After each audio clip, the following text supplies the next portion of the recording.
Bismillahirrahmanirrahim. Assalamualaikum warahmatullahi wabarakatuh. Jumpa lagi kita di channel Sumber Dakwah Official. Nah, Masya Allah, ini akhirnya Bung Kodari keluar lagi, turun gunung ke Bali, comeback lagi, rebound lagi.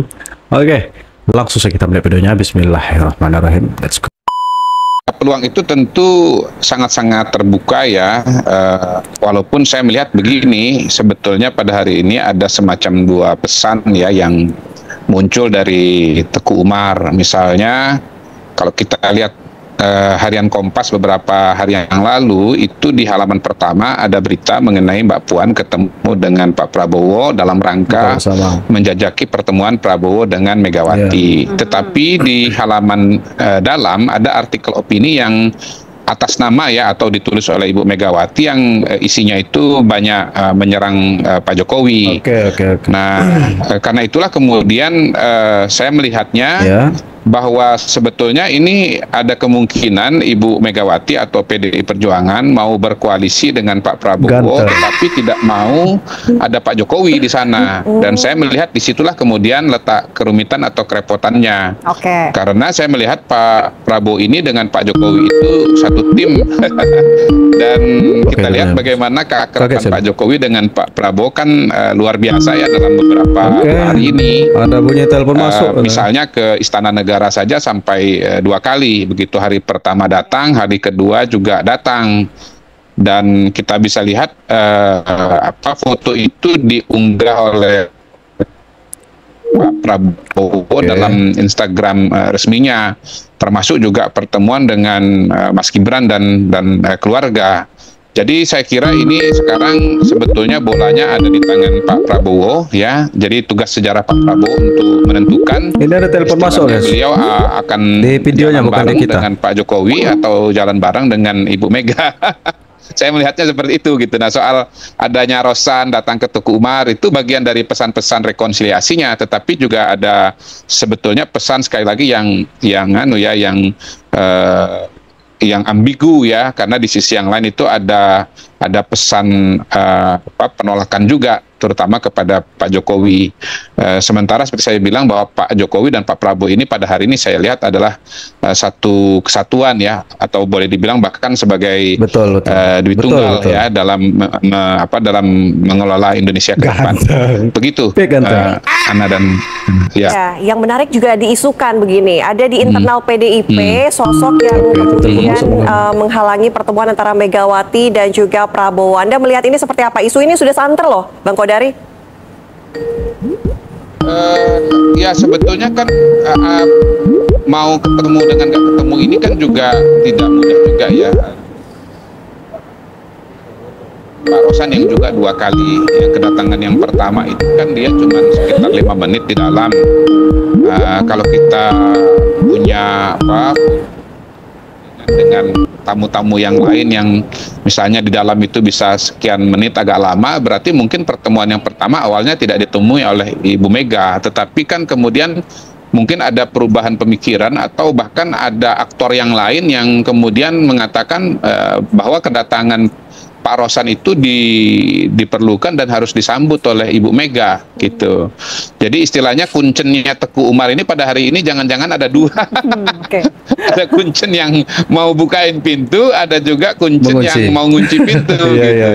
Jadi mungkin kedatangan yang pertama itu dikunci pintunya, nggak ketemu dengan Ibu Mega, tapi datang kuncen atau juru kunci yang berikutnya yang mengatakan bahwa Ibu Mega harus ketemu dengan Pak Rosan, dan karena itu ya Pak Rosan mungkin dihubungi lagi, ditelepon lagi, sehingga kemudian akhirnya kembali. Dan kita tahu bahwa pertemuan yang kedua kan sangat panjang, sangat lama. Kalau tidak salah di media disebut sampai 90 menit itu di media. Jadi saya kira cerita Pak Rosan ini sebetulnya menggambarkan atau paralel dengan analisa saya yang di depan tadi, perbedaan pesan berita dan artikel di salah satu harian ibu kota itu gitu loh, karena medianya satu tapi pesannya 2. Nah, kalau yang Rosan ini peristiwanya satu, yaitu open house atau Idul Fitri gitu ya, maaf bukan open house ya, Idul Fitri, karena Ibu Mega tidak mengatakan ada open house, Idul Fitri, tetapi Rosan bisa datang 2 kali dengan durasi yang sangat-sangat berbeda begitu. Jadi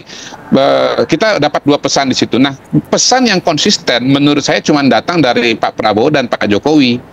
Kenapa saya sebut konsisten? Karena 2 kali datang ketemu terus dan akrab gitu ya, suasananya akrab gitu. Kemudian bahkan ditambahi lagi dengan Mas Gibran ya, ketemu Pak Prabowo, ketemu Mas Gibran. Kalau tidak salah saya lihat gambarnya itu di istana. Lalu kemudian sorenya justru Mas Gibran yang datang ke ke Kertanegara, kediaman Pak Prabowo, dan bertemu dengan Pak Prabowo begitu. Jadi pada hari ini saya melihat ya yang konsisten ketemu itu adalah Jokowi dan Prabowo dan Mas Gibran. Sementara di sisi yang lain Teguh Umar atau Ibu Mega itu PDI Perjuangan mau ketemu dengan Pak Prabowo, tetapi tidak mau ada Pak Jokowi di situ. Dan notabene seingat saya ya, walaupun belakangan beredar foto silaturahmi segala macam, kayaknya itu foto lama. Setahu saya antara Pak Prabowo dengan Ibu Mega itu sudah lama sekali nggak ketemu, barangkali setahun mungkin ada, atau bahkan mungkin sudah lebih nggak ketemu antara Pak Prabowo dengan Ibu Mega. Jadi pada hari ini kalau kita bicara kedekatan politik, nah ini ada gambarnya nih kan muncul nih, ini kan kelihatan akrab sekali, dekat sekali, terbuka sekali, ya kan? Sesuatu yang sudah sangat nyata. Nah, itu kita lihat gesturnya juga. Jadi kalau terpecah nggak mungkin ya Prabowo dan Jokowi, Bang Kodari? Pastilah. Nggak mungkin. Jadi nggak mungkin ada pertemuan. Nah, kita bandingkan dengan satu peristiwa lagi. Pada hari ini, lepas dari apapun alasannya, antara Pak Jokowi dengan Ibu Mega belum ketemu loh. Belum ketemu loh, anak dan penah ya. Tidak ada misalnya Ibu Mega nyambangin Pak Jokowi ke Istana Negara sebagaimana Pak Prabowo menyambangi Pak Jokowi di Istana Negara. Sebaliknya tidak ada juga Pak Jokowi main ke Teguh Umar. Nah, Teguh Umarnya sendiri juga kelihatannya sudah ancang-ancang. Dengan cara apa? Tidak ada open house kan gitu. Bang Kodari, kami sebetulnya mau kembali lagi deh membahas mengenai peluang silaturahmi politik antara Prabowo dan juga Megawati. Mungkin Anda bisa memberikan analisa. Ini sebetulnya urgensinya apa untuk kemudian menurunkan tensi politik kah, atau nanti pertemuan ini akan membahas koalisi seperti yang sudah digadang-gadang saat ini? Ada dua aspek yang bisa terkait dengan soal silaturahmi politik ini. Pertama adalah soal hubungan jangka panjang, yang kedua soal situasi dan kondisi jangka pendek. Nah, kalau kita bicara jangka pendek, tentu saja kita bicara pada hari ini ya suasana Lebaran. Lalu kemudian sebentar lagi kita bicara mengenai keputusan dari Mahkamah Konstitusi, mungkin juga di situ terkait nge-lag guys.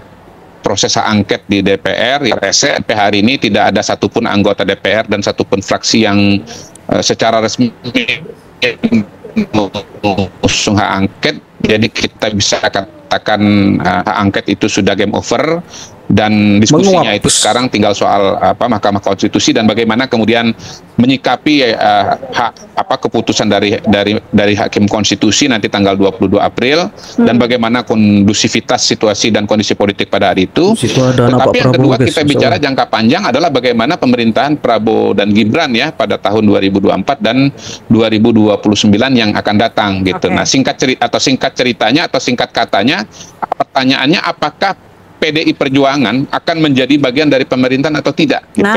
Nah, kalau saya lihat dari Mbak Puan itu kan gesturnya, sinyalnya ya kan. Bahkan Mbak Puan sudah buka puasa duluan loh dengan Mas Rosan loh gitu ya. Jadi kalau kita lihat Mbak Puan ini mau berkoalisi. Kemudian juga ada pesan politik bahwa tolong undang-undang susunan kedudukan atau undang-undang MD3 ya mengenai kepemimpinan DPR jangan diubah lagi, sehingga kemudian pemenang pemilu itu otomatis menjadi ketua DPR, dan itu orangnya sudah pasti adalah Mbak Puan begitu. Sudah semacam ada political understanding, mutual understanding yang sangat nyata di situ. Tetapi kalau mau melangkah lebih jauh lagi bicara tentang bagaimana PDI Perjuangan apakah misalnya akan punya menteri atau tidak dalam periode 2024-2029, disitulah kemudian menjadi tanda tanya. Dan saya kira disitulah misterinya nih pada hari Lebaran hari ketiga ini.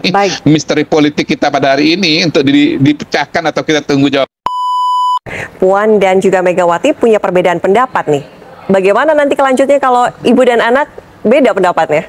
Kira sulit dihindari kesan seperti itu ya pada hari ini, dan memang saya melihatnya lebih kepada apa soal bagaimana tatanan politik 2024-2029, karena kalau kita bicara Pilpres 2024 ini kan sebetulnya calonnya ini kan adalah Prabowo, Ganjar, dan Anies Baswedan. Begitu, jangan lupa 2014-2019 pertemuan yang ditunggu itu kan antara Pak Jokowi dengan Pak Prabowo. Nah ini kan menarik ya, karena tahun 2024 ini justru yang ditunggu itu pertemuan Pak Prabowo dengan Ibu Mega. Sebetulnya kalau tanpa dalam tanda kutip embel-embel soal Pak Jokowi, ya saya kira pasti pertemuan itu sudah terlaksana, tetapi karena ada masalah Pak Jokowi, lalu kemudian ya seolah-olah Pak Prabowo ini dipaksa memilih oleh Bu Mega antara memilih beliau, Bu Mega atau Pak Jokowi begitu. Dan saya kira memang itu hampir sangat sulit ya, karena Pak Prabowo ini kan pemerintahannya 2024-2029 kan bersama dengan Mas Gibran.